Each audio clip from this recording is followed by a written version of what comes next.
Hallelujah. परमेश्वर पिता की महिमा हो।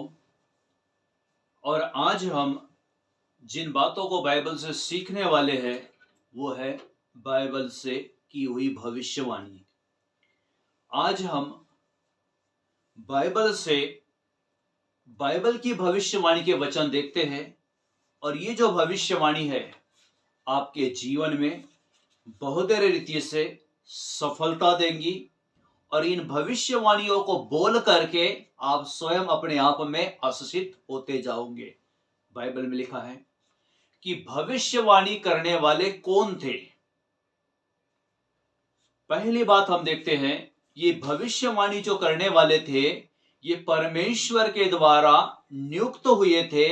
और लिखा हुआ है कि शमूएल नबी को परमेश्वर ने नियुक्त किया था। और बाइबल में लिखा हुआ है यिर्मयाह की पुस्तक 1 अध्याय उसके 5 वचन में, गर्भ में रचने से पहले मैंने तुझ पर चित्त लगाया। और बाइबल कहती है कि परमेश्वर ने गर्भ में रचने से पहले चित्त लगाया। माता के गर्भ में आने से पहले परमेश्वर ने हमें चुन लिया, ऐसा प्रभु का वचन कहता है। दूसरा चीज हम देखते हैं, पहला शमूएल 3 अध्याय उसके 20 वचन के अनुसार ये जो भविष्यवक्ता करने वाले भविष्यवक्ता थे ये परमेश्वर की ओर से नियुक्त थे।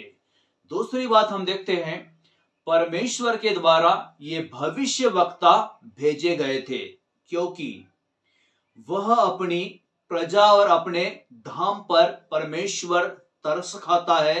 और बाइबल के अनुसार दूसरा इतिहास 36 अध्याय उसके 15 वचन के अनुसार, यिर्मयाह की पुस्तक 7 अध्याय उसके 15 वचन के अनुसार, जो परमेश्वर के द्वारा भेजे गए थे, जो परमेश्वर के द्वारा चुने गए थे, ये परमेश्वर के भविष्यवक्ता थे।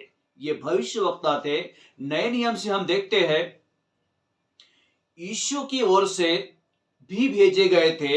मत्ती रचित सुसमाचार 23 अध्याय और उसके 34 वचन के अनुसार यीशु की ओर से ये चेले नियुक्त थे।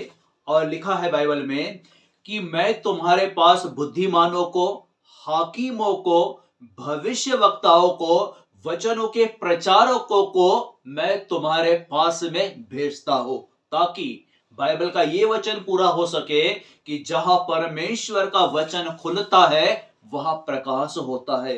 ये लिखा है भजन संहिता 119 उसके 130 वचन में कि परमेश्वर की बातें खुलने से प्रकाश होता है। जहां जहां प्रभु का वचन खुलता है वहां प्रकाश होता है। ये भविष्यवाणी के वचनों के द्वारा परमेश्वर आपके जीवन में उजियाला दे, परमेश्वर आपके जीवन में रोशनी दे। और ये भविष्यवाणी के वचन परमेश्वर आपके जीवनों में यीशु नासरी के नाम से प्रकट करे। हम चौथी बात देखते हैं, ये जो परमेश्वर के ओर से भेजे गए थे ये भविष्यवक्ता, परमेश्वर के सेवक पवित्र आत्मा से परिपूर्ण थे। बाइबल कहती है लूका रचित सुसमाचार 1 अध्याय उसके 67 वचन में यहां पर लिखा है, यूहन्ना बपतिस्मा देने वाली की माता जब प्रभु यीशु मसीह के माता के सामने आई, जब प्रभु यीशु मसीह माता के पेट में थे, उस समय वो बालक जो था यूहन्ना गर्भ में ही उछल कूदा। और जकरिया जो उसका पिता था यह पवित्र आत्मा से परिपूर्ण था।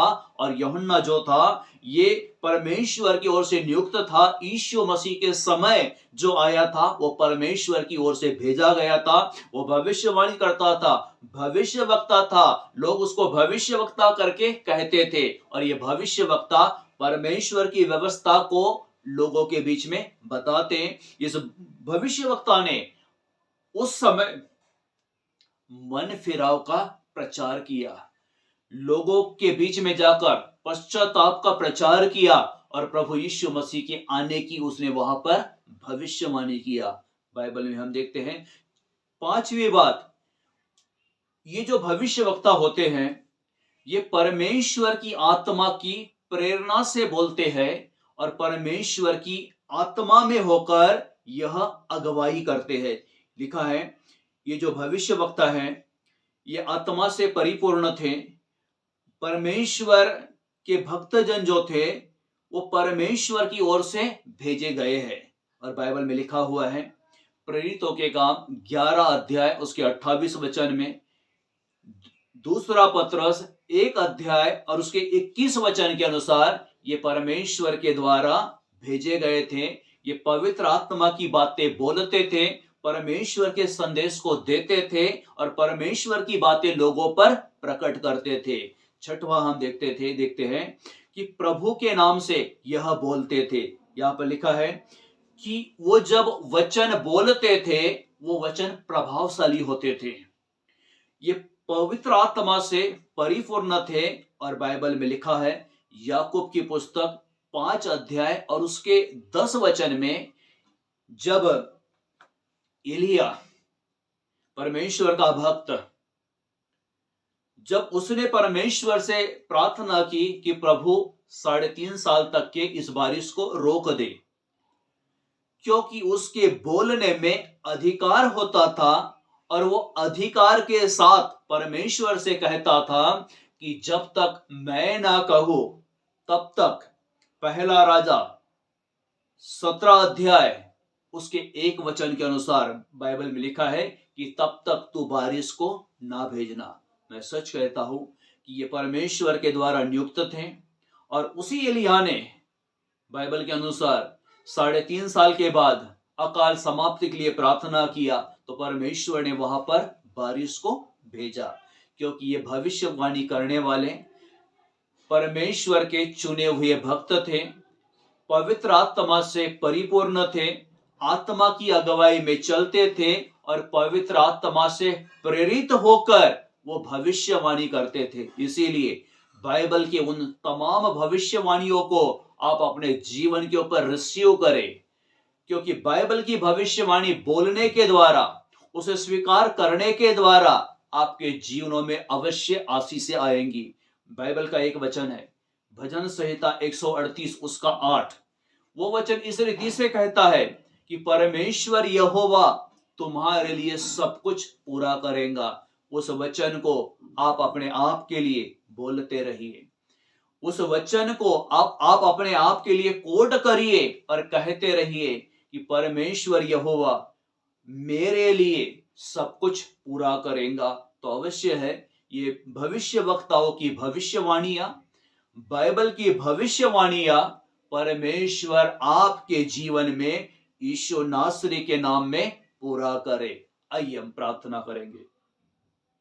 खुदावन यीशु प्रभु के नाम से आपके चरणों के निकट आते हैं पिता, परम पिता परमेश्वर, हम आपको धन्यवाद देते हैं कि सदैव प्रभु आप अपने लोगों की सुधि लेते हो, आप अपने लोगों की सुनते हो। इस समय परमेश्वर जो इस वीडियो के माध्यम से अपने आप के लिए तेरे वचन के अनुसार जो भविष्यवाणी कर रहे पिता, वो सारी भविष्यवाणियां प्रभु यीशु के नाम से आपके लोगों पर, उनके जीवनों पर प्रभु यीशु के नाम में पूरी हो जाए और आपके लोग परमेश्वर पिता सफलतापूर्वक उन्नति के साथ तरक्की पाए। और प्रभु परमेश्वर बाइबल की तमाम भविष्यवाणियां, जिन भविष्यवाणियों की वो घोषणा करते हैं, ये सारी भविष्यवाणियां आपके लोगों के जीवन में यीशु नासरी के नाम में, यीशु प्रभु के नाम में पूरी हो जाए। सारी बातों में खुदा हम आपको महिमा देते हैं। इस प्रार्थना को प्रभु यीशु के नाम से मांगते पिता, सुन और ग्रहण कर।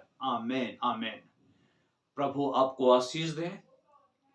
और यदि आप भविष्यवाणियों के वचन चाहते हो तो आप हमें फोन करिए, हम अवश्य आपको बाइबल से भविष्यवाणियों के वचन देंगे। और इन भविष्यवाणियों को जब आप अपने जीवन में बोलोगे तो ये सारी बातें प्रभु यीशु के नाम से आपके जीवन में पूरी होंगी।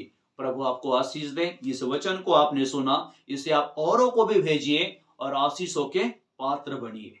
प्रभु आपको आशीष दे।